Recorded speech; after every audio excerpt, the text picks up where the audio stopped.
Je commence ma minute bien-être comme le porc. Salut. Allez, ça commence. C'est pas vrai. Bienvenue dans une minute bien-être qui me fait sortir de ma zone de confort.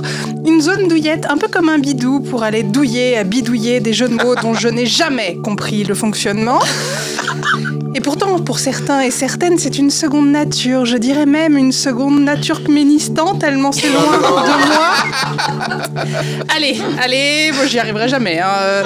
Bon, je fais de mon mieux, hein, mais c'est pas moi. Je suis pas de ceux qui, comme Benjamin Moreau ou Emma Loisel, vivent leur quotidien en cherchant à manipuler les mots et les sonorités pour créer des mots ou des phrases homophones. À ne pas confondre avec les manipulateurs de phrases homophobes qui portent souvent des t-shirts roses n'ayant aucun rapport avec le stade français de rugby.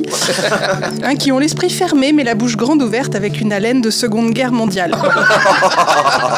Ça non, hein. On retrouve souvent les amateurs de jeux de mots à l'animation de la matinale de Vivre FM, mais aussi dans les salons de coiffure. Bon, on le sait, hein, où ils cherchent chaque jour de nouvelles façons de faire honneur au mot hair. Adulte hair, par exemple, car c'est bien de ne pas impliquer les enfants. Peu cher, nique ta mère, c'est super. On a aussi ça avec le mot tif, ainsi soit-tif. Ou même les deux ensemble, faudra tif hair. Excellent. Voilà, moi j'ai inventé le mien en hommage aux Bretons, big up Johan. Le salon Kenavomitif. On y va, on va le créer. Je vous ai dit que j'étais nulle en jeu de mots, c'est pas possible. C'est bon en coiffure. Non plus. Non, les joueurs de mots, loin de provoquer le respect, sont souvent à l'origine de pulsions de violence, se cachant derrière des rires suspects. Indice, moi si je ris aigu, c'est mauvais signe.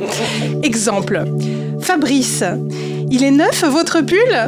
Non, il est 12.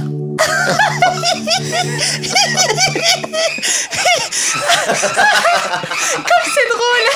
Comment on s'amuse.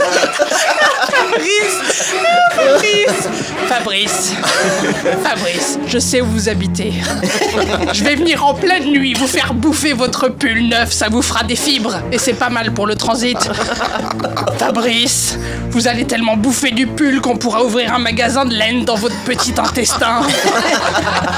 Fabrice.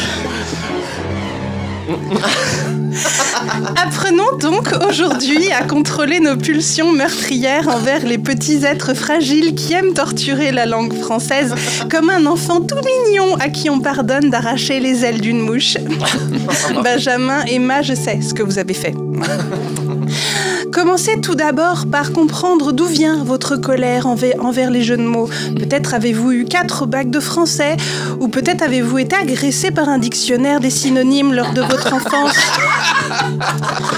Ensuite, lorsque vous êtes confronté à un jeu de mots, commencez par prendre de profondes respirations en fermant les yeux et en vous bouchant les oreilles. Voilà, c'est bien, le jeu de mots est passé, c'est fini. Ça ne recommencera plus. Enfin, méditez tous les jours afin de vous préparer à votre prochain jeu de mots. Répétez ce mantra. Je suis zoom zoom zen, dans mon ben. Gueule quand tu joues avec les mots, ça me rend pas dingue. Si cependant tout cela ne marche pas, vous pouvez aussi céder à vos pulsions. Céder à ses pulsions, c'est l'assurance de ne plus avoir de pulsions, au moins pendant 30 minutes après y avoir cédé. Soyez violent physiquement ou verbalement. Et si quelqu'un vous dit quelque chose, cachez-vous derrière le fait que vous vouliez aussi faire une blague. C'est subjectif l'humour.